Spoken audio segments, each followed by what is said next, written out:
What is up, Last Mark Standing faithful? It is your favorite tag team, Damian G and his partner in crime, Trina de la Muerte. What up, Trina? Hey, guys. So, Trina of the Dead, you can find us her at Trina de la Muerte, myself at Dare to be Damian, and the show at Last Mark Podcast.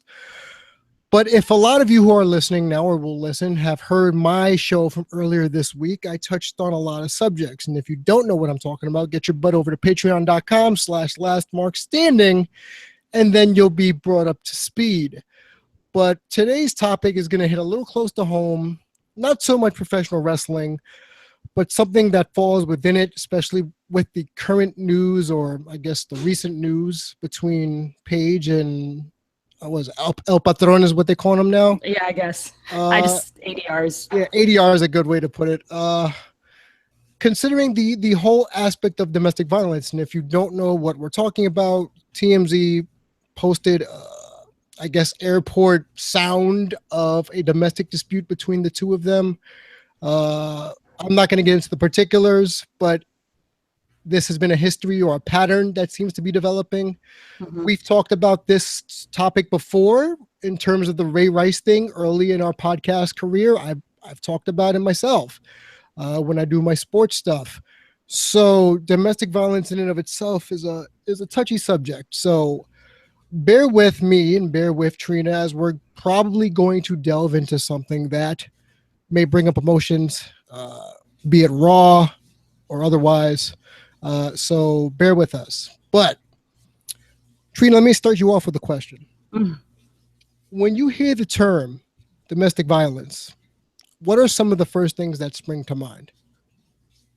So prior to this week, it just seemed like a term. I knew what it was. It didn't hit me personally. What something is. And then it hit me personally this week. I don't know what it is. It's because we talk about wrestling, and I knew that people were talking about Paige and Del Rio so much that I knew that this was going to come up. And, to use one of the internet's favorite words, I got triggered, because I've had domestic abuse and domestic violence instances in my life. And I really either buried them down deep, or mostly just buried them down deep, really, or haven't come to terms with them. So they didn't really come up in my everyday life until this week when everybody's talking about it. And we do a wrestling podcast. And so it just it hit me all of a sudden as I was getting takeout. Was it before Monday? I think so. I can't remember. Yeah.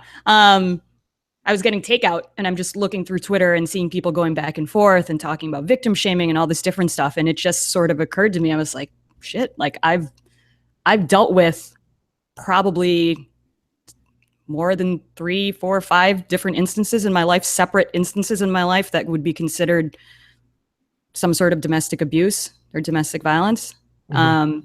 Personally, it's a little different than if you listen to Damian's episode from Monday.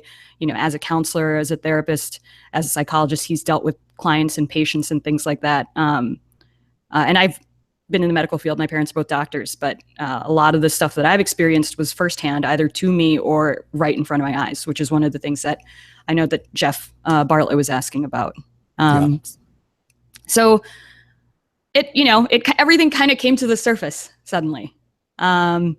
And I texted you. I was like, "Are we going to talk about this?" And here we are. I don't know what to expect. I told people that I was a little nervous because I know you're a psychologist, and if you've listened to our show since the beginning, you know that these episodes can be like therapy sessions. And Damian's able to sort of draw out emotions that I don't necessarily have day to day. So. Yeah, I don't know. It's just this week it really came up, and we'll see, how much I'll talk about, because when I say buried deep down, I literally have never talked to anybody, let alone a professional, about some of the stuff that I've experienced in my life. And it's weird because I know if you're a longtime listener, you guys kind of feel like you know everything about me. I'm an open book. But this part is something that really nobody knows. So it's the first. But I feel like the conversation that I've been seeing through the week with victims, people who want to help, people who just see it and they're sad and their hearts are broken. I feel like talking about it is probably the best thing to do to help people, deal with their own experiences and cope and see that domestic violence doesn't shape who you are as a person. Right. Because part of the reason why it's never come up is because I've never considered any of those instances as important as the other things that I've done in my life. I'm like, I don't know. Like, I guess I focus on the successes. Yeah, no, you haven't yet, or you won't let it define you. And that's the mark of somebody with true strength, is that when things like this happen, you can go one of two ways. It can derail you, or you can move forward as you have, and in your case, buried it deep down inside. Or you can take it head on, like your boy here, who has grown up in a household full of domestic violence on both sides. For those that don't know, my stepdad, who I love dearly, is the man that raised me, and my biological father I met, God, I think the first time I met him, I was like 7 or 8. And I know he had a history of violence toward my mom. But my mom, being a Puerto Rican woman, is not the kind of woman that takes things lying down. So she would give as good as she got. So my mom grew up in a very abusive household. Right. And here's a little a tip for people that don't know this about me. Part of the reason I went into psychoanalysis and psychology as a profession was because of the trauma I saw each and every one of my family members go through. I said on the show that I've watched my mom literally stab my brother in the back. I've seen my stepdad get his 2 front teeth knocked out by my mom because my mom decided to get liquored up one day, and just they went at it and they slugged each other, and it was one of the most traumatic experiences that a 5th grader shouldn't have to really watch. But this was commonplace.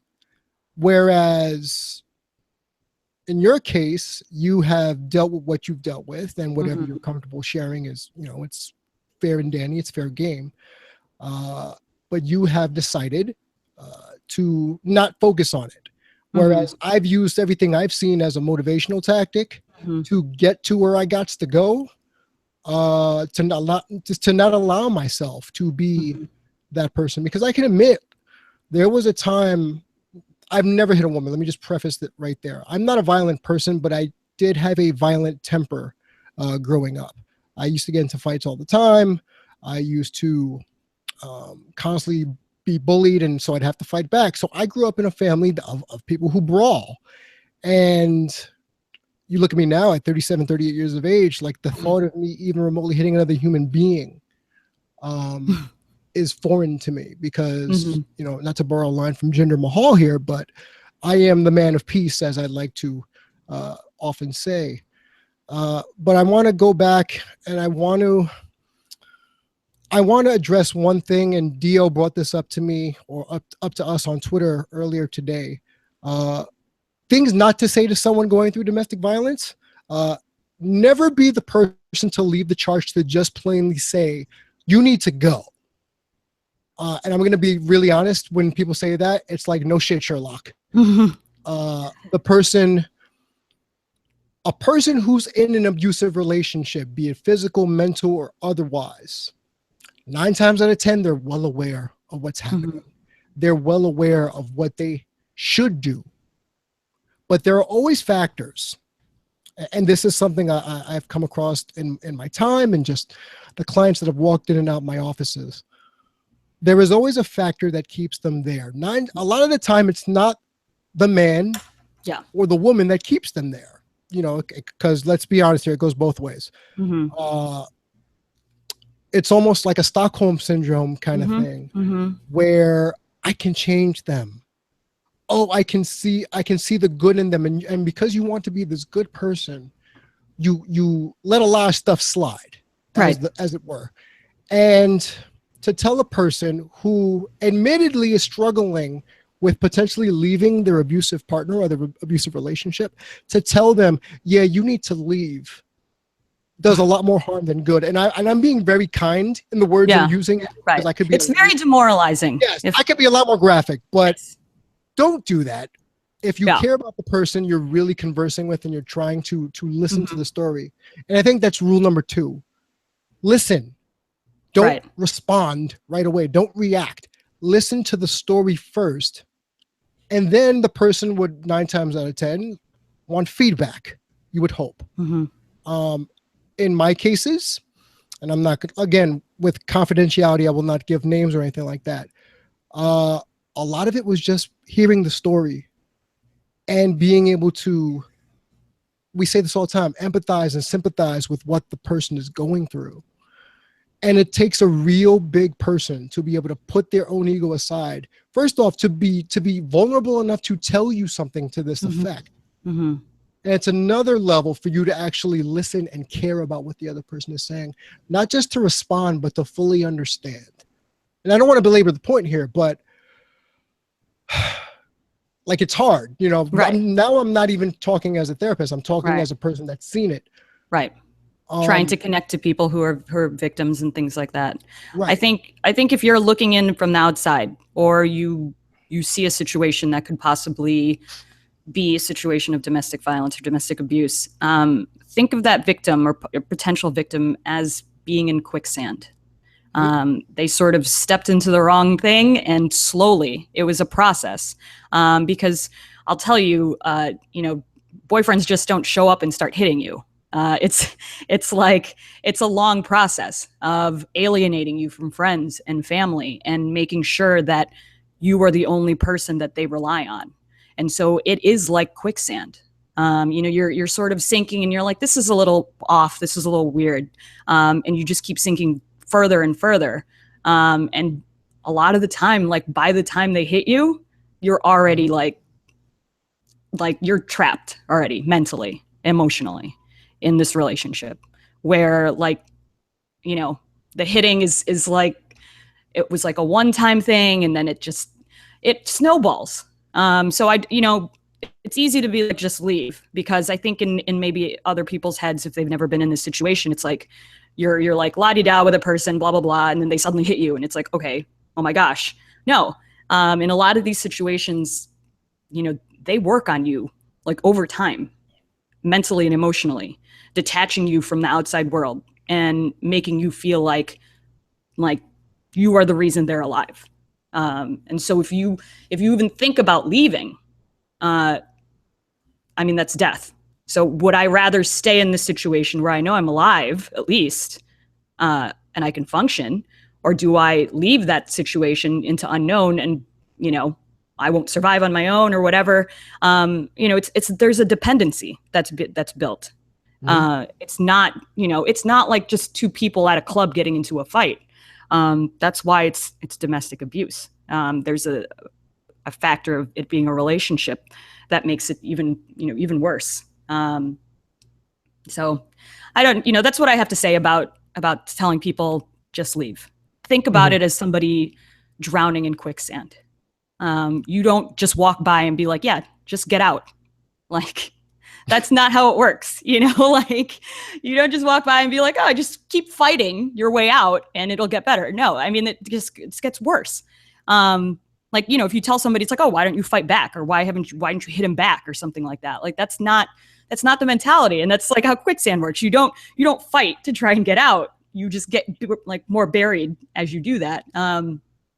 So that's sort of my take on it. But I want to backtrack really quick, because I think it's interesting when you sort of pose our two situations, because if you just looked at the two of us and said, these two have a history of domestic abuse and violence in their past, and they look at what you've done with that, and they sort of look at me, I feel like you have done something productive.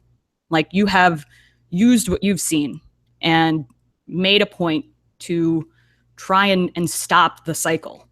Because one of the other things, and I only know this because I worked actually with a shelter in Dallas, but it's a cycle of violence.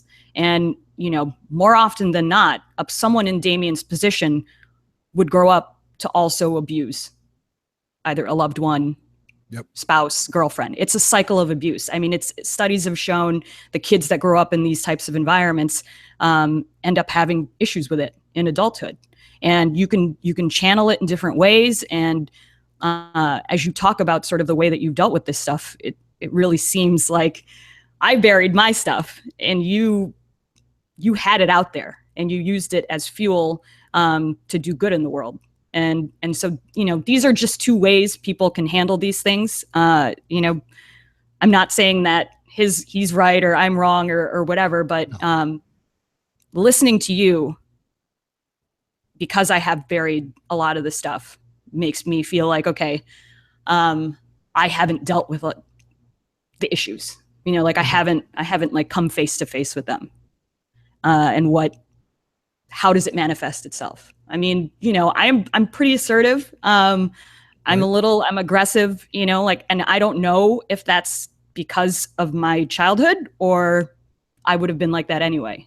And so I try and, sometimes I think it's like, okay, if I talk about these things, like, does that just sort of explain my personality? You know what I mean? Like, does that define me right away? Because I am like, I'm pretty rough. Like, if I was like a flower, if I was like a wilting flower, like maybe it would be like, oh, I don't know. I don't believe. Go ahead. No, I don't believe that. See, when you say that, it's like that is not who you are. Okay. It may be a catalyst. Yeah. To make you something you are or you are currently. But I don't sit here and say that defines you, because for me or anyone to do that is that's abrasive in and of itself. Casting, painting with a broad brush, as they say. Mm-hmm. I don't think anything in that realm defines you as to who you are. It does not make you a bad person. It does not make you a deviant. In reality, if I was going to frame a question to you, and you don't have to answer this, but you mentioned things that you haven't faced. I'm going to start crying already. All I'm going to ask is this. So let me, I can start. So I would say, in terms of violence, the very first, I had a family member. I grew up in New Jersey, and I had a family member that lived close by. And so my cousins, they were my cousins, and the person was a sibling of one of my parents. We'd spend a lot of time on the weekends together. Like, we grew up like siblings. Some people have situations like this where they have cousins where they grow up like siblings, and that's how it was. And her first husband, the father of her children, my cousins, was abusive. And I kind of got inklings of it. Serious fights and things like that. My parents would speak in Tagalog, the Filipino language, about it, and I could understand. So I kind of was like, is this really what they're talking about? And then, like one night it just happened. Like, my brother and I were there. My parents, I think, had gone somewhere, so they were babysitting us. And I didn't look. I mean, but I knew it was bad. But I remember not looking and shielding my cousins because I didn't want them to see it either. And so it's weird because when I think about it, I just think about it in like shadows and noises. And I don't know, maybe if I'd seen it, like maybe if I had no choice, like I was in the room and it just happened, like maybe it's something that I wouldn't be able to bury, but because of the way it was. We were in the stairway and it was happening in the living room. And so, we were able to sort of be on the stairway, but hidden. And so, it was a choice I made to not look. It happened like there's something like I watched a dog run into the street and I was like, it's going to get hit by a car. And I was like, okay, do I look or do not look? And I last second jerked my head and I like pulled a muscle in my neck to not look. And so I guess I make these decisions consciously in my life to not look at these things.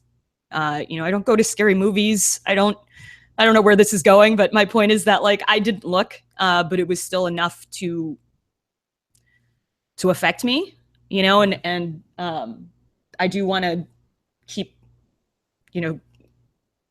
who people are private. So Of course. It's my cousins, like, haven't really been affected. I don't know.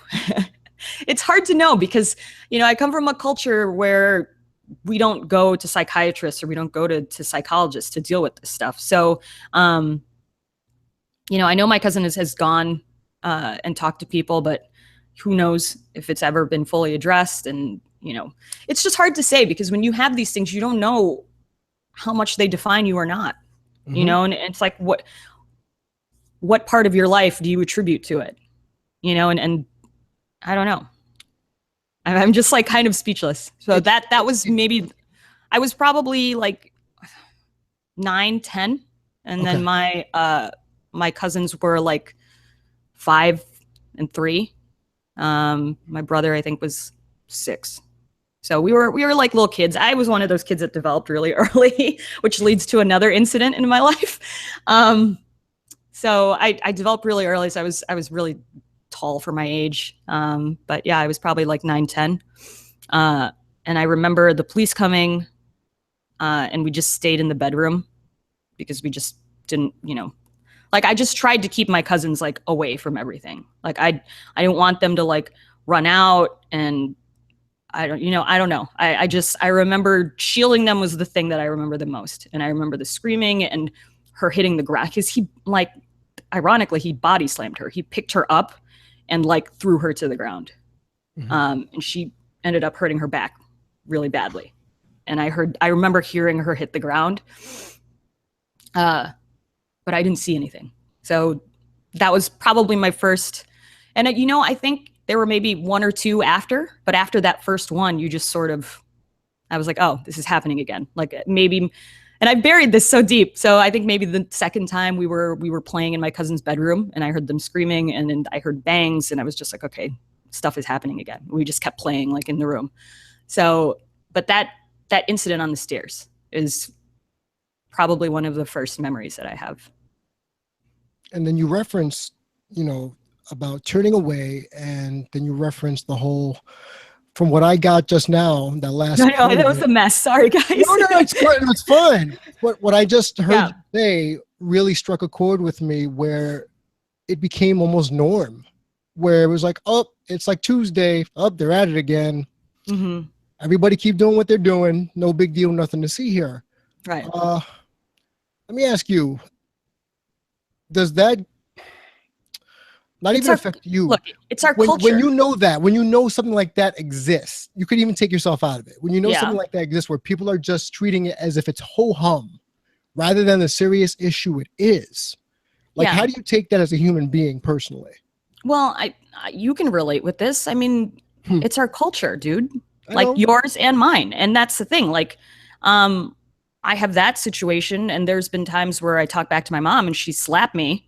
Like we grew up in those households, like spanking and like belts and so, punishment is like, I don't know, violence was almost like sort of a norm. Yeah. Not, like I wouldn't say my parents never fought. Like I didn't see my actual parents physically fight, but, corporal punishment is like a thing. My parents are Catholic. I went to Catholic school, nuns, like the like slapping with the rulers, like that's legit. Like, so those things are just, in our culture. Like I said, people don't go to therapists. People don't go to psychiatrists or psychologists. So you deal with it within the family. You don't talk about it. And so, that was the thing. Like before I even saw or experienced an inkling of it, I already had the feeling that it was being swept under the rug. Like the adults would talk about it and sort of poo-poo it. And so it was shocking when it actually happened. I think I remember thinking like, it's really happening. Like I didn't think it was real. And then I'm like, oh, it's actually happening right now. And yeah, I mean, it was normalized a bit because I knew that my parents knew, and it's like, nobody's doing anything about it. So this must be the way that it is, you know, and that leads to like other instances in my life. I would say like probably the second, and this is different than like, I'm branching out into like different terms or definitions of abuse. I had a babysitter that was actually a distant family member, and I developed really early, and she made me feel really uncomfortable about my body at like 10, 11 years old. And I didn't tell my parents for maybe 2 or 3 years. You know, like there was never anything like explicit, you know, maybe like touches here and there, but I mean, ultimately she just made me feel really uncomfortable about myself. Like that was her aim, was like to make me feel conscious of the fact that I, you know, was developing earlier than other kids and stuff like that. And I think I eventually told my parents maybe 2 or 3 years later. And I think she went away. I don't really remember, but went away to prison or no, I think she just left. Okay. But it wasn't addressed. You know what I mean? Like it was kind of like I told my parents and they discussed it, like the other adults or whatever, the other family members or whatever, they discussed it, and she was like gone the next day. And that was it. You know, and it's like, okay. Seems like almost a banishment. Yeah, but I mean, at the same time, like, because it wasn't addressed, because, you know, she'd pop up or something like a couple years later or whatever, and my grandmother would be really like pissed off about it, you know? And I was like, oh, this is nice to finally see some like emotion from people in my family about this person that was abusive to me. You know, but it was never addressed. Like, I don't even know if my parents find out about this. Who knows? Well, we're addressing it now for all of you listening on YouTube and who will listen later on the podcast. This is real stuff. This is not, I want to again apologize, you know, listener discretion is advised kind of thing. I know we don't really pull punches on this kind of stuff, but it is sensitive. And as you can hear in Trina's voice and some of you are seeing right now, it's taking a toll. It takes a toll on me listening to it because, you know, we are friends, we are good friends. And part of me wishes I can teleport back in the day and, you know, punch that babysitter in the face or, you know, rescue her, you know, her family. Still, it's like. No. And that family member, she got remarried. Wonderful. They're still together. Wonderful guy. Great. You know, my cousin's like awesome kids, you know, so there's happy endings to everything, you know, but the thing is like, these are negative things that happened in your life. And that's why I bury them or anyone else buries them, because I choose to have those things not define me. And so I only focus on the success stories, you know, and so, but then every once in a while, you know, maybe something happens or whatever, a relationship fails or whatever, then you go back to those negative things and be like, is this the reason why I can't commit or, you know, keep a boyfriend or like whatever, be intimate, like all these different things. Like that's when you start pulling back to those. And I buried them so deep that it's like, I don't even want to reach back into that area to be like, okay, maybe this is an explanation for why I'm like the way I am. And, you know, I don't know. I don't even know what the good of talking about it now would be for my personal life. I kind of feel like I'm doing this to help other people for sure, but this is not, I don't know. I'm not going to go talk to a therapist now because I'm talking about it now. If that makes any sense. I don't know, you know, it makes perfect sense. I brought them to light, but it's like, I don't necessarily feel like I need to deal with it. Well, no, and this conversation and this episode is not about trying for us to confront our past demons or our past transgressions or anything like that.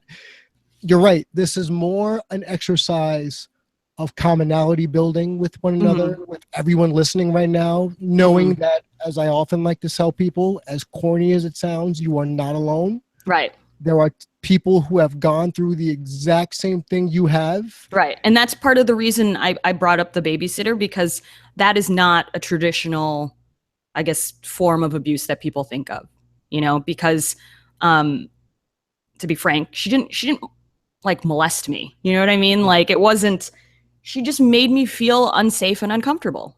And that in itself is abuse. It's psychological abuse. And then, because I've thought about this, because we've talked about how much I'm going to divulge. And, the next instance that I'm going to talk about is purely psychological and emotional abuse.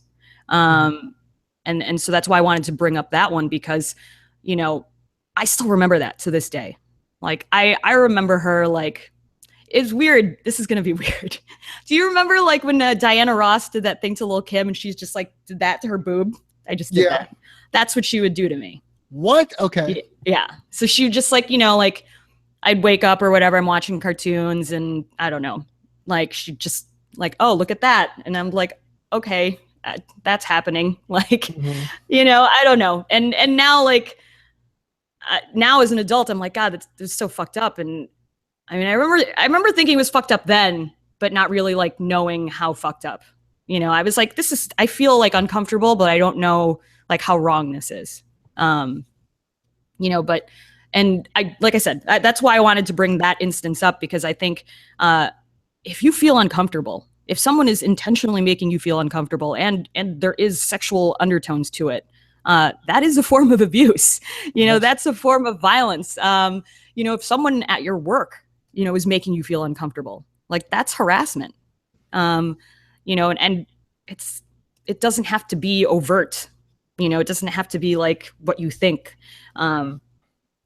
hitting or like actual acts, like it can be psychological, it can be emotional, because she was the person that was taking care of us, and she didn't really do anything with my brother that I know of. Like I felt like she was zeroed in on me.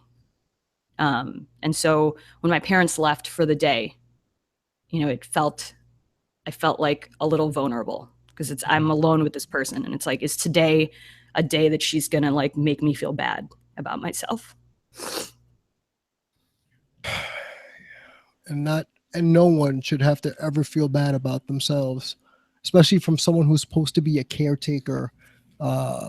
I mean, Trina, I work with children, most of my career, and to know that children have been in this position before where they're, like you said, it's in passing where it's like, oh, look, there's a boob. And then, Right. a person is inappropriately touching you. Yeah. I can tell you from experience, I had a former client who, let's just say they were inappropriately touched by a family member when they were going through puberty, and the person, they called it a game. Right, exactly. And I know this, they make it seem like it's fun and games, like, oh, look, you're growing as an individual. Right, oh, look at this. exactly. And then touch something appropriate. And there's and probably to going the to be audience people listening, there's probably going to be let me people just say saying, this. okay, go ahead. Sorry, I just want to tell the audience this. Like, I know we started off talking about domestic violence, but I feel like the bigger picture here and the bigger conversation here is to know and to recognize abuse in any and all shapes and forms. So I think that's, I know that's what we started off talking about, the ADR and the page thing, and now it's more centered around just helping people through the rigors of abuse and having to. We'll bring it full circle. I have another story, but I promise we'll bring it back to the norm. But you're right, because yeah, like you've seen this. You as a therapist, as they make it seem like a game, and that's what I was talking about when you tell a victim, just get out of it. The abusers, the people that inflict this on people, there's mind games involved. So even if it's just like, oh, she like taps my boob or something, she's already made a lot of comments prior to that, to the actual touching. She's already made comments about like, oh, like you don't look like the other girls, or like whatever, like she was already in my head, making me feel inadequate. So she was already building the blocks psychologically, verbally, emotionally, before she actually did anything. And so that's what you have to look out for. You know, and so I know there's going to be people that maybe will hear this and be like, oh yeah, I had a game like that with an uncle or a babysitter, and not think anything of it. But I'm telling you, that is not good. It's not good for your self-esteem. You know, like you as a child, you should not be made to feel bad about yourself. Right. That is abuse. I don't care if it's like, oh, teasing or whatever.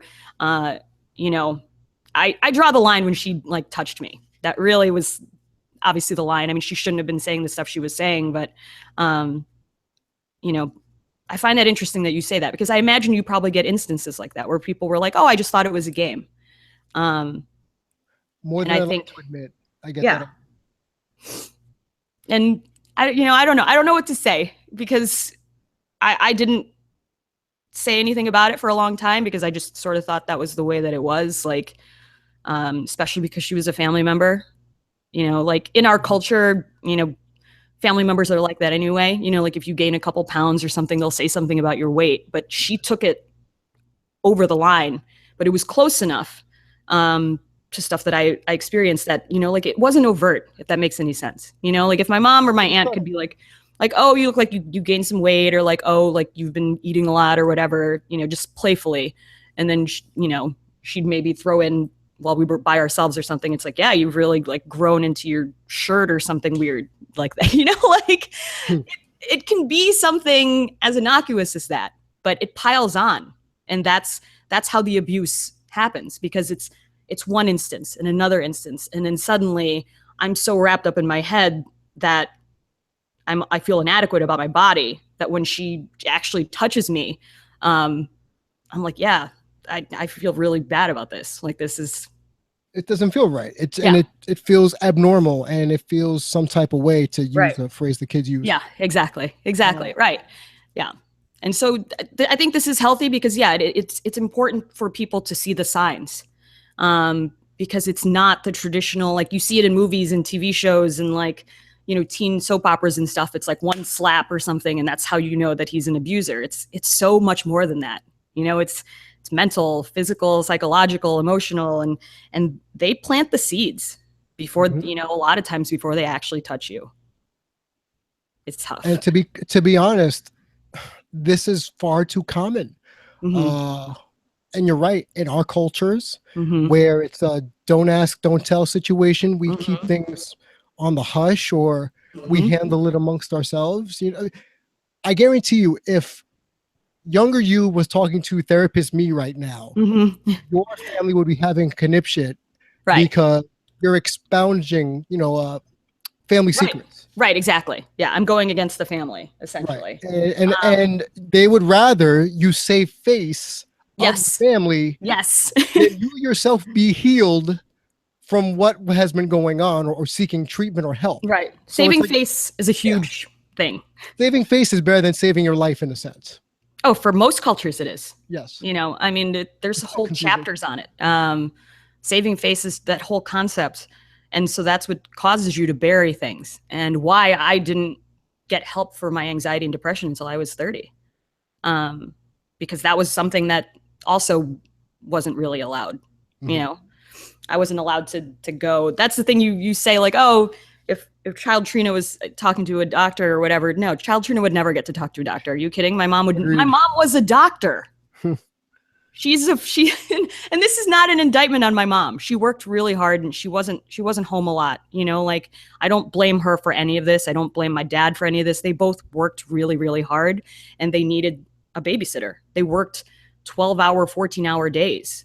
And so my grandmother was over my cousin's house. Like, we only have so many relatives, you know, like, to be babysitters. When you're an immigrant family, like, you don't trust people. That's why you would rather bring distant relatives from another country and let them live in your house and take care of your kids than someone that you find off the street, because that's how immigrants think. They don't trust, like, the person coming into. They much rather have, like, a family member or a family friend or something. And a lot of the times that breeds a situation of familiarity, and you have these cases that go, like, unreported, because it's a somebody close. It's like a family friend, or like a family member. You Well, know? that's not a lot of the time. That exactly is what it is. It's always someone you know for the most part, Mm-hmm. uh, and that's a shame because you lower your defenses as a human.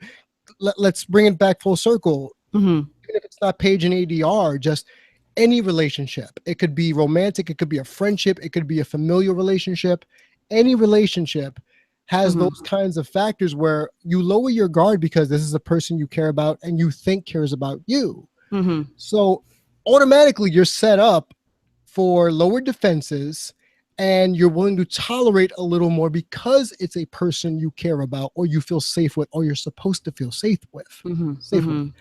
And all right, story time, folks. Sorry, I wasn't going to divulge too much more about my I know, life. right?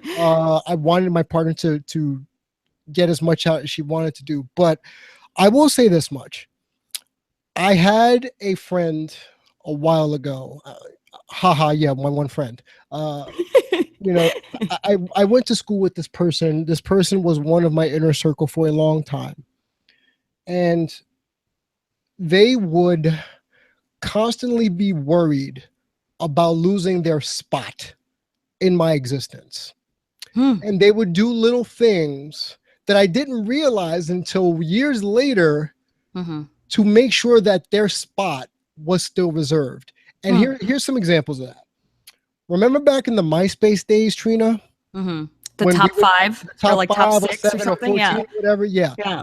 This person would be mad if they moved out of the top 3 or the top 2. I had never dated this person. There was no romantic inklings whatsoever between me and this person. Mm-hmm. It was just a person who I considered family. And like you said, cousins who are more than Mm-hmm. family or friends who are like family. It was one of those situations. And they would constantly, every once in a while, just drop, oh, I see you moved me out of slot 3 for insert girl A here. Like, Right. gee, Right. thanks a lot. Like a little guilt trip here and then. Mm-hmm. Whenever I would expand my social circle, it would be like, oh, I don't like those people. Why?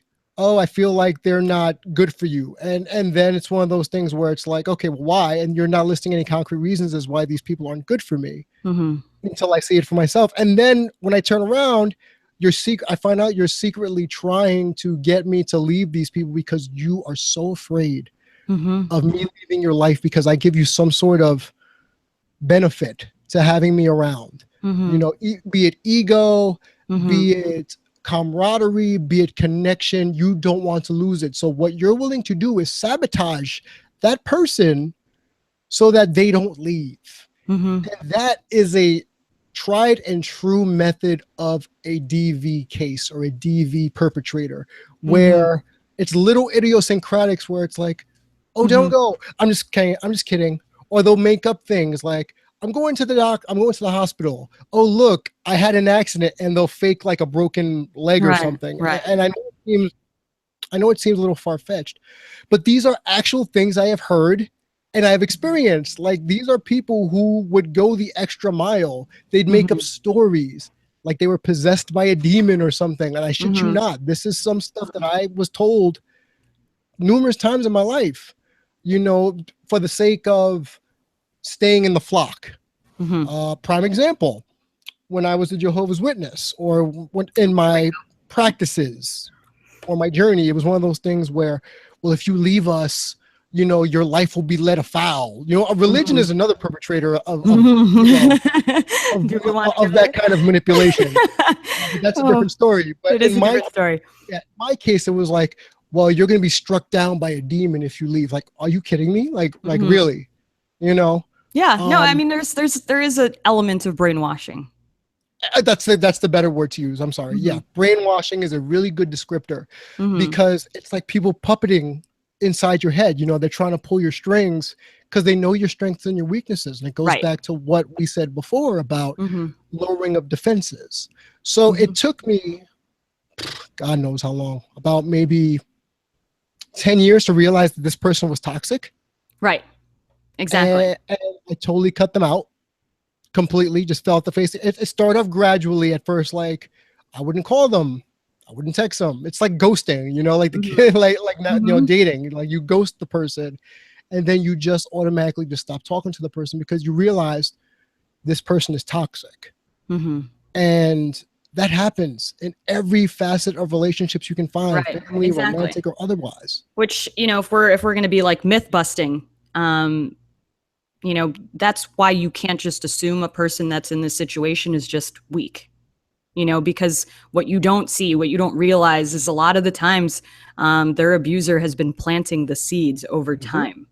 time, alienating people, getting people out of their lives. And that's the thing. It's not. I don't know. I don't think people would characterize me as weak. I mean, granted, when these things happened to me, my anxiety and depression wasn't treated, so I was definitely in a vulnerable spot. And a lot of the time, that is what abusers like. That's what they aim for. Mm-hmm. They find somebody when they're in a vulnerable spot, and they start planting the seeds, and suddenly they're your entire life, and it really doesn't matter if they punch you or slap you, like, because you're intertwined. Like, that's what it feels like, like this person's a part of me. And I see a lot of things online going about, Paige defending her, ADR and all this different stuff. And I don't know if people fully understand what it means when victims blame or shift the blame to themselves.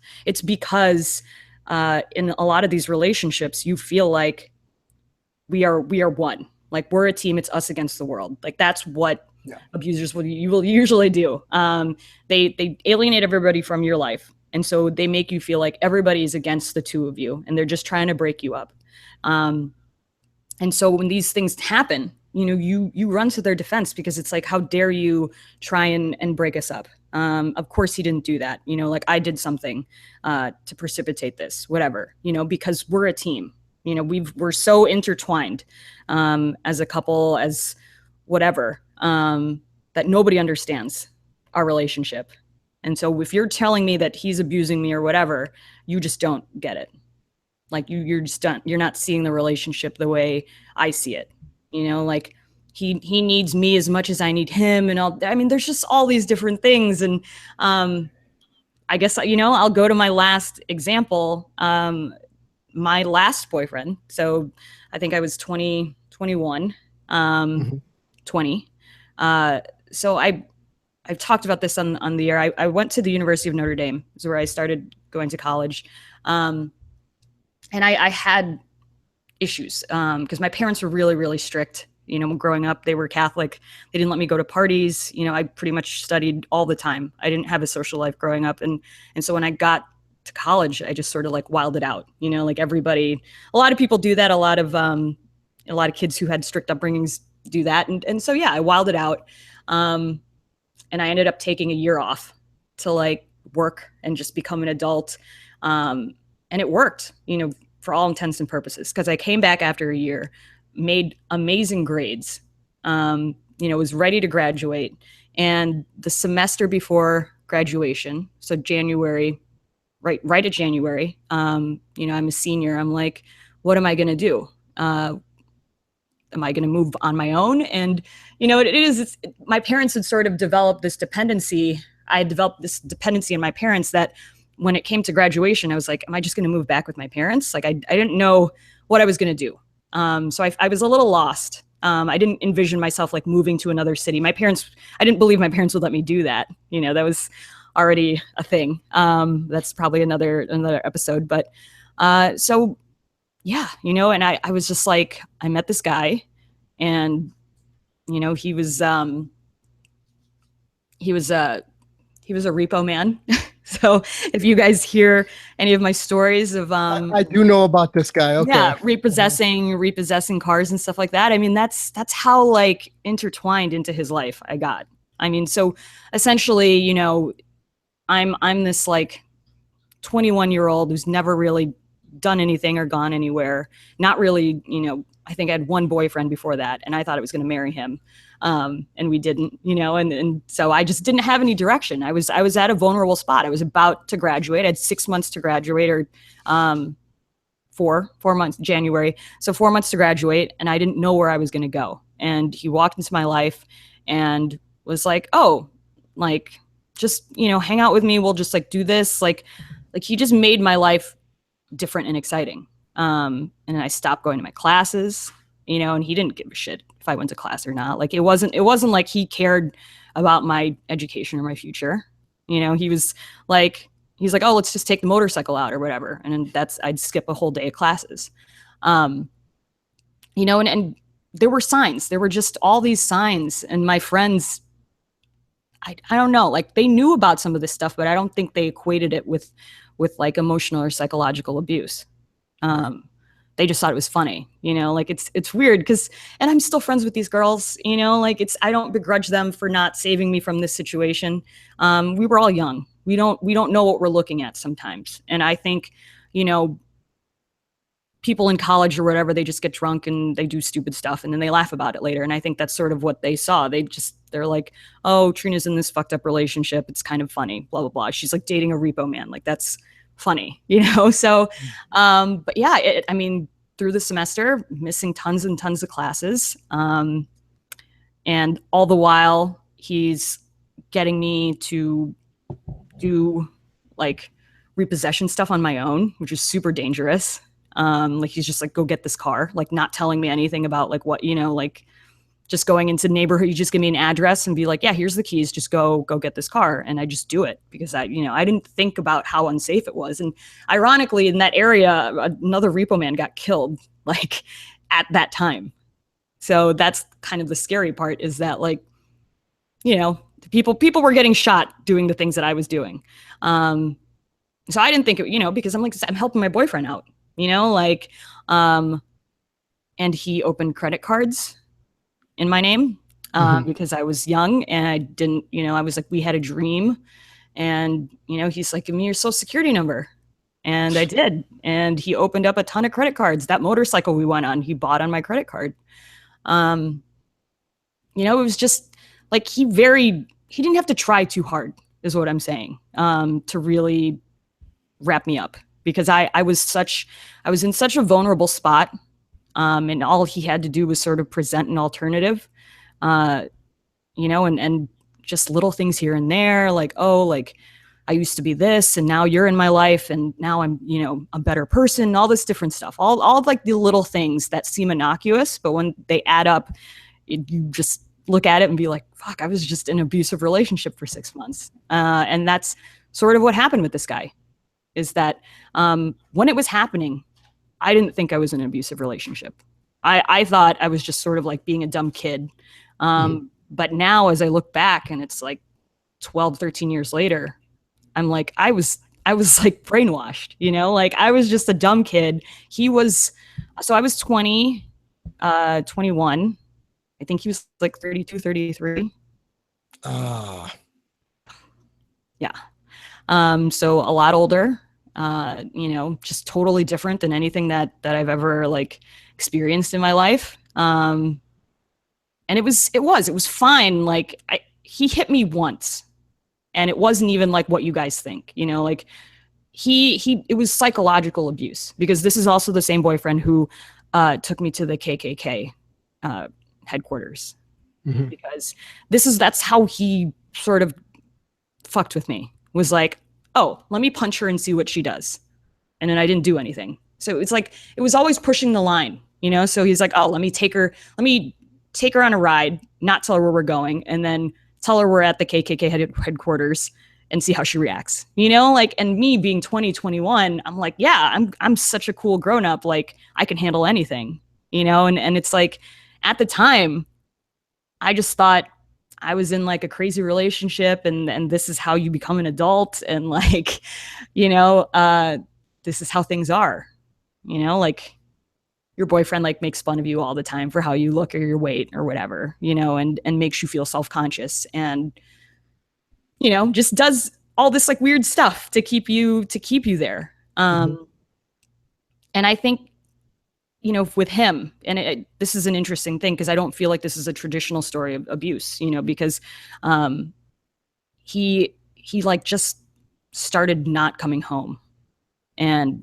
like I was like by myself for like a week. Okay, let me backtrack. So I start missing classes. I'm supposed to graduate. My parents eventually find out about this guy, and and they are livid, and I choose his side. And so I don't talk to my parents. A week before graduation, I was informed that I was not going to graduate. And so, and I was living in the same town as the college. I was just living with him, like I just like went to go live with him because I was like, yeah, he's my life now. Screw my parents and screw college. Like 4 years of work, 5 years if you include the off year of work that I'd put into Notre Dame, just down the drain because I was, just hanging out, like buying motorcycles and stuff like that. And like he bought me a dog, and that that kind of distracted me for a while. Right. Like, he bought like the cutest dog, and if you guys hear me talk about having a Bernese Mountain Dog, that was the time I had it. I had him for 6 months. But he would, so when he was around, there was a lot of controlling stuff, just like verbal abuse that I just thought was normal. And then he would just like leave and disappear like all night, and then come home in the morning. And I'm just like, yeah, this is my crazy relationship or whatever. And so the way that it sort of ended was that like, he just was gone for like a week. And I was like, I don't know what's happening. So, I just left. It's not that easy. Like not, that's why people are like, oh, why don't you just leave? Like, this was a weird case, I guess. Right. I don't know, and that's why I'm telling it, because it's not traditional. But yeah, definitely as a 35-year-old married woman, who went on to have a relationship that was healthy and good, that was an abusive relationship. I mean, he ruined my credit. He alienated me from my parents. I didn't talk to my parents for 2 years after I started dating him, because my parents pretty much disowned me for that. And so I went with it. I was like, I was stubborn. I was like, yeah, if you're going to disown me for that, then I don't want you either. So even after I left him, I still didn't talk to my parents for another 1.5 years. And so, yeah, ruined my credit, ruined a lot of things. Yeah. And I don't know where he is. Every once in a while, like, I think I saw him on Facebook or something once, but I'm not really like interested in seeing him again. I don't even know like what that would be like. My parents and I don't really talk about it because it's been like 13 years now, because I met my husband, strangely, like 4 months after I left him. So, and I ended up leaving him like a month after I would have graduated. So if I'd held on or whatever, if I don't know, if I'd left him a month earlier, maybe I would have graduated. Who knows? Like, and when I go back and tell you guys that I don't blame my friends, but it sucks that they told me that they remember my name being called and then nobody walking across the stage. And, like, we all just kind of laughed it off. I'd be like, this is like Trina's crazy life. She's completely screwing up. Because, yeah, like, graduation happened. And I see my friends after, and they're like, dude, they called your name. And then nobody came out. And I was like, oh, yeah, that's funny. Whatever. Like, it just, like, my life was falling apart. And nobody did anything.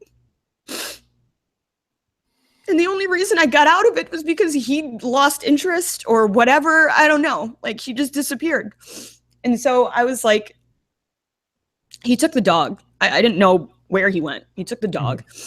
And I was alone in his apartment, and there was just like weird shit going on. And so I just left. I just like, I went to Chicago and stayed with my cousins. I slept on their couch for like a couple months, and then boom, I meet Alex. And then we move in together within 6 months. And I mean, night and day, because it's like, this is a healthy relationship versus, and that's the thing at the time. Like, if you asked me when I started dating Alex, like, was your last relationship toxic? Was it abusive? I'd be like, no, it was just kind of crazy, but like, as an adult now and looking back, I'm like, I really got fucked up by that relationship.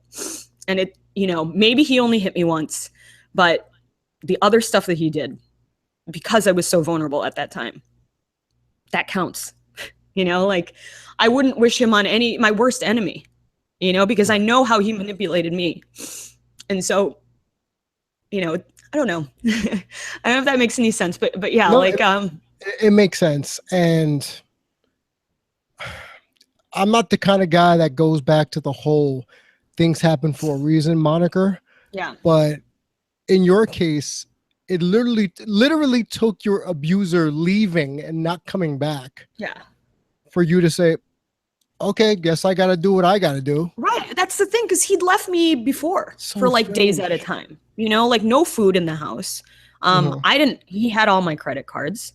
This was before like Grubhub or like whatever, Yelp or anything like that. And so he'd just like leave me for days and I'd just sit and watch TV. And like, if there was some food in the house, maybe I'd like, that's what I could eat or whatever. Like sometimes he'd come home and I didn't know he would come home.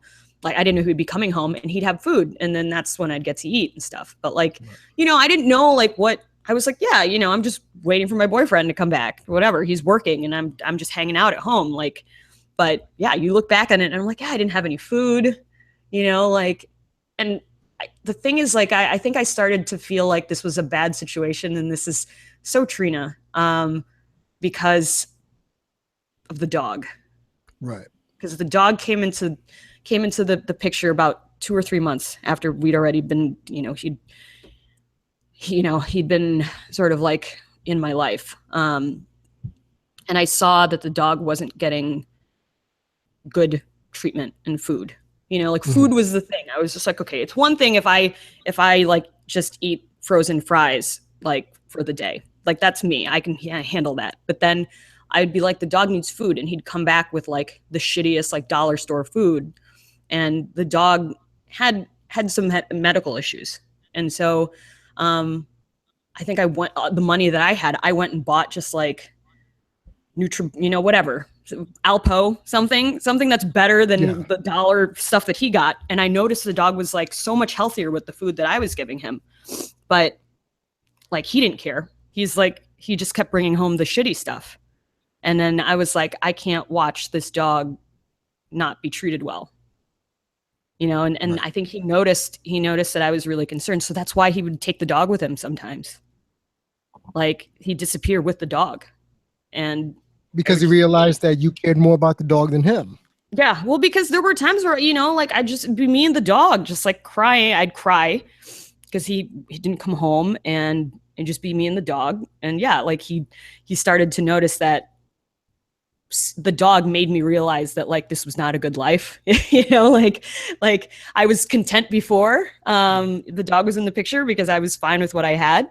But I think he realized that like, yeah, like I was starting to be like, oh, I was asking for stuff. Like I was demanding for stuff that I didn't ask for before, being like expensive dog food, and so that was like, so he took the dog and yeah, like the last time was because he just like was gone for a week and a half. And I was just like, okay, I'm going to go. Like, I need to do something, like just get out or, I'm like, I don't know if he's coming back actually is what it is. Like, I think at the time I was just like, I'm not sure if he's coming back. I don't know what's going to happen, whatever. So I got on a bus and I went to Chicago and slept on my cousin's couch. Got a job. I lied about graduating for like my first job. Because, I went to 4 years of Notre Dame. I could pretend pretty well. And then as I, I met Alex and I started getting other jobs and getting more confidence back and seeing like what a healthy relationship was and being more okay with my past, then I apply to jobs and be like, yeah, I didn't graduate, but I've made it this far, and it was a very gradual process of regaining confidence or gaining confidence even with what had happened. And, Damian knows. I mean, I've been with Alex for 12 years. Yep. So it's like, it took that time to like really find myself, and because I would say that's a low point. That kind of sounds funny saying that, but where I was not thinking of my best interests. Right. Like clearly, Like, no one should believe that a bag of like Ore-Ida fries is all they should have for the week. Yeah, no. You know, or like, I don't know. But That that's the thing. letting people run your credit cards up is a good thing. Well, I don't no, know. but here's the thing. It's like now you have, through reflection, Mhm. if you had someone that came into your life that went through the same thing, you now know that you can help this person get through this situation because it's something you have experienced yourself. Mhm. You see, I don't know if you look at it this way, but you are indeed one of the lucky ones Mm-hmm. No, because I do know that for because sure. the mofo did you the favor and just up and left. Yeah. So you didn't have to make the life altering choice of, the life worry of, oh my God, if I leave, is this person going to kill me?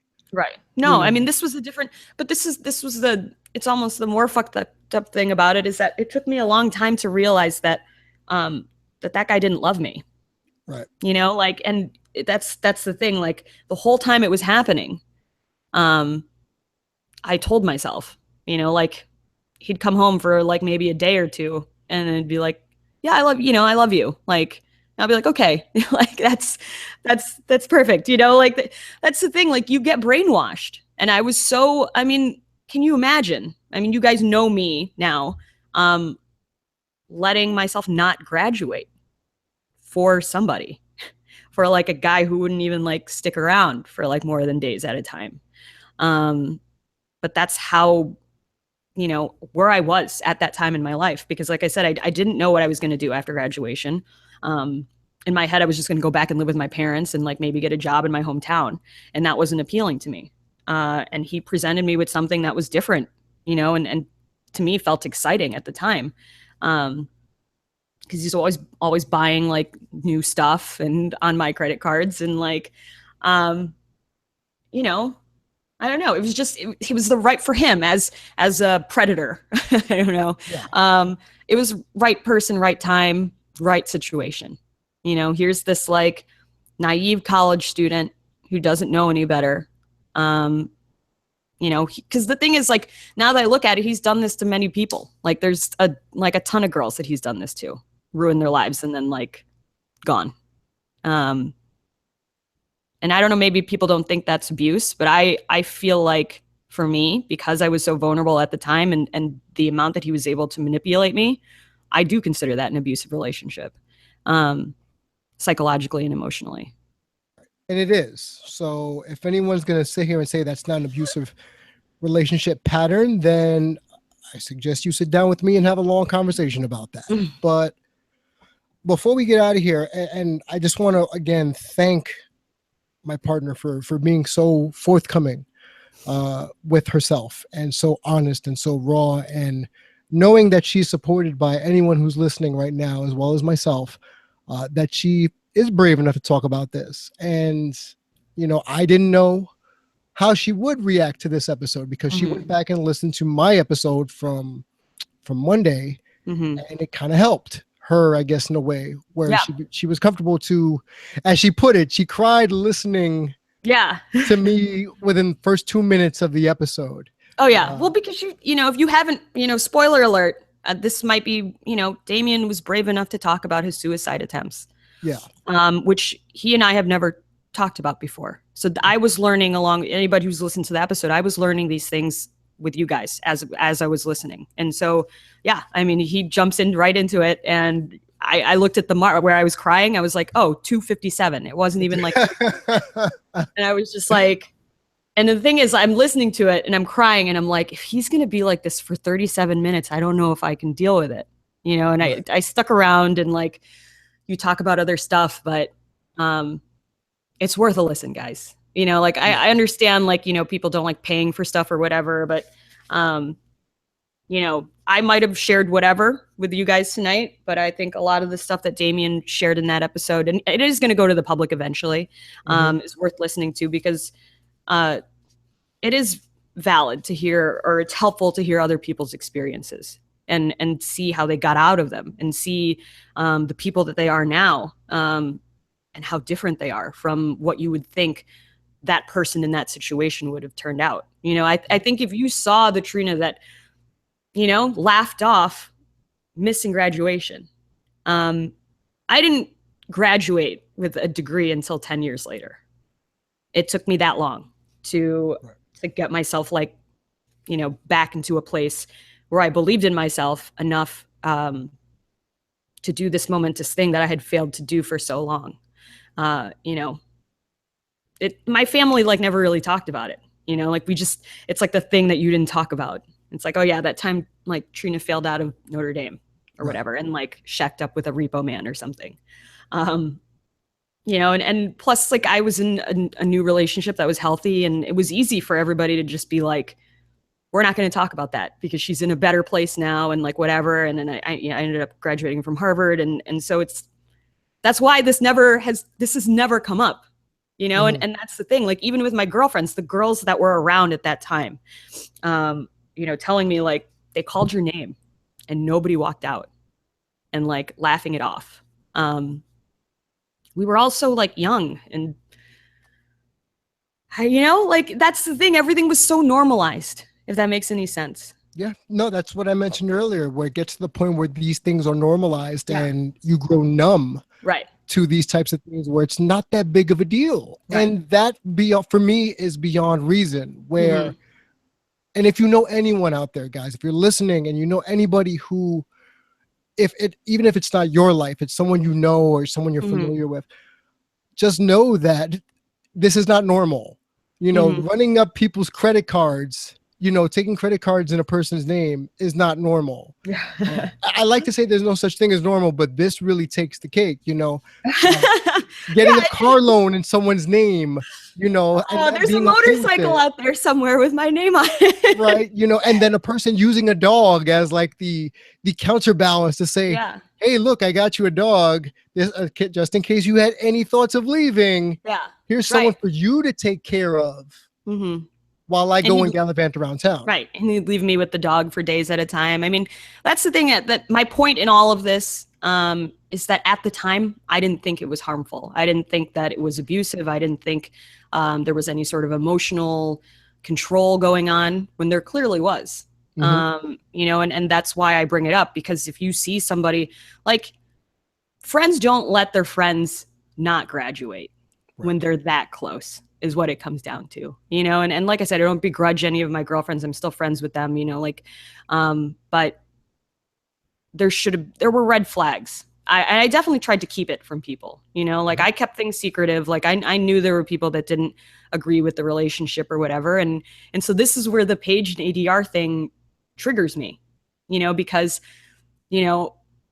I have suffered from some of the stuff that she's probably gone through. I can imagine the mechanisms that he uses, if it's true, to keep her there. Because I had exactly the same thing happen to me. I got hit once, but there were, I don't know, maybe there was another time. I can't remember. But, there were other things that happened to me. There were other things that he did to me that aren't the traditional forms of abuse that are still considered abusive. I mean, he took advantage of me. I was 21. Yeah. He's like a 33-year-old man. So abuse doesn't always look like what you think it does. And so that's why the story is not clear cut. I think that's people are trying to simplify the situation. It's why doesn't she leave? Or why hasn't anybody taken her out of this situation? Why isn't her family? I didn't talk to my family for 2 years. Whether Alex was a good guy or not, they didn't know. My poor parents. So I went from not graduating and living with a repo man to moving out into a big city by myself. So they heard about what I was doing with my cousins, because my aunt, thank God my aunt was, she, no questions asked, didn't judge me. She provided a really safe haven. Yeah. She didn't question what I'd been doing. She just made sure I was safe. And my parents were able to keep up with me, but then I moved in with Alex. It's another guy that they didn't know. Trina's moving in with some other guy, and I put them through a lot. And I feel really bad.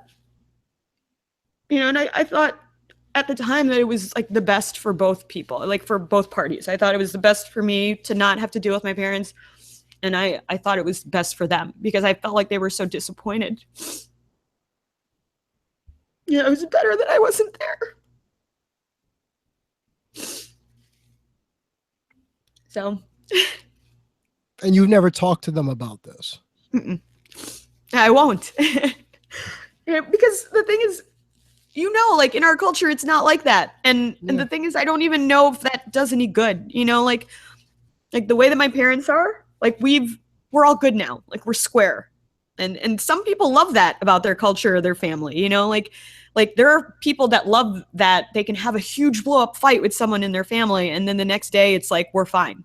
And so it's almost as if that's sort of a good thing, like because I've been able to go on and have like a good relationship and be successful and graduate from college and have a job and all these different things, like it almost was a good thing, like we got through it. Everybody sort of like did their thing without talking about it. So I don't know. I can't positively say that like dealing with these things and bringing them to light and forcing yourself to deal with it and talk about it with your family members or whatever is the way to go. Because for me, I have a great relationship with my parents now.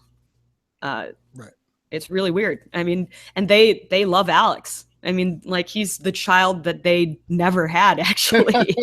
You were at the wedding and like I made a joke that my mom loves him more than she loves me because like he's the perfect child like that she's always wanted. And so like these are just things that happen in your life, and it's like you cope with them in different ways. You've coped with these things in different ways. I've coped with it by not dealing with it, and it's turned out all right. So there's no right answer, I guess is my point. And I think the way that you've dealt with it is great. I would say the way I've dealt with it is fine. But it's worked for you. Yeah. And that's what matters because it got you to this point. Right. And I just want to let the people. Sorry, I know you were like trying to end the show. No, I actually wanted to give, for people who want some advice on how to handle this, and you could go to safehorizon.org. They specialize in helping people who are victims of domestic abuse, from safety planning to counseling for knowing places to stay. I have worked with them in the past. They are, for me, one of the quintessential organizations that help DV victims and victims of DV and those who may be too afraid to leave or who don't recognize the signs. Mm-hmm. So if you want to refer anyone to anybody, go to safehorizon.org for more information. I think that's an important point that you made because I didn't recognize the signs. Like that's exactly the point of my story is that I didn't know that I was in an abusive relationship. And so we have to look out for each other. And, and that's why we bring up these stories so that you can see the signs in other people's lives. If there are red flags, because some people don't know that they're in trouble or they're in danger until it's too late. And so if you're seeing this, because places like the place you just mentioned, they know how to deal with victims. So even if you just reach out to them and say like, hey, there's somebody in my life that I think is in an abusive relationship, that's something, like if you don't feel like talking to that person, letting someone else know, like, I don't know, just do something, like even if it could be the wrong thing, you could be saving a life. And that's what matters, being there for people and doing what you can as a good human to help those people overcome whatever current circumstance they're going through. So I want to thank Trina for being honest and being forthcoming, and as always for shedding tears, because that's that's what I do. That's what she does. And for some odd reason, I'm one of the people that brings it out of her. I don't know why. For all of you listening on YouTube and on the podcast stream right now, find us at SoundCloud and iTunes. On Twitter at Lastmark Podcast, myself at Dare to be Damian, Trina at Trina de la Muerte. The Patreon episode, yes, Trina did mention that it will be made public. I will not do that yet. I'm still kind of wrestling with it, but we'll see. Patreon.com/lastmarkstanding. Guys, please listen to it. Please. Yeah, $2, man. Just $2. It's really worthwhile. And, you know, I don't want you to feel weird about it. Like, I think it's good that it's out there. Maybe I'll feel, I feel weird about this stuff after we record. So I'll probably, after we're off there, I'm like, ooh, should we keep this on or whatever? So show Damian some support. Yep. So go listen to the episode, guys. And we love you guys. And like I always like to say, without you, there is no us. So we'll see you next time. Bye guys.